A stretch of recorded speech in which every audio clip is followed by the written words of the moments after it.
Sige, tingnan mo siya, tingnan. Kuya, oh. Wala, ba't kayo mistop? Go! Oo, hindi yan. Hindi kayo nagkasamutan.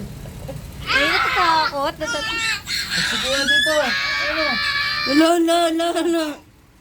Galit na galit siya, oh. Ay, yung alam mo, may kasalanan talaga sa kanya, eh. Siguro bubugbugin mo pag nag... La. Si Uno naman. Oh, Ikaw din. Lapit ka kay Kira kasi. Lapit. Pati.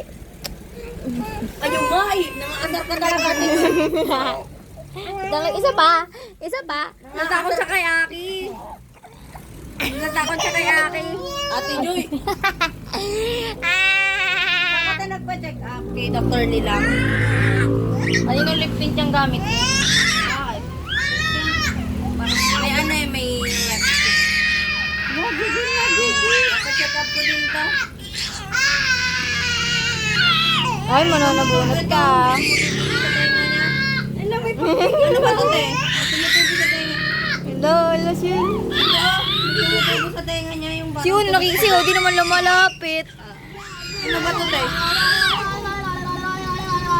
Parang tubi-tubi. Parang ganyan dito. Ano yung tsura niya? Yun, nagigigil talaga. Ano mo tanong kay Kuya Bundin yun? Ang kilay niya, Kin. Ang kilay. Ito, nagsi-sound effect lang. Ayaw lumapit. Ano ba yun? Sound effect lang. Oh, yan na. Inumo ka na. Hala. Nagigigil talaga. Ba't ano meron kay Bunbun? Lagi niyong pinanggigigilan. Si Bunbun lang. Bukod tangi.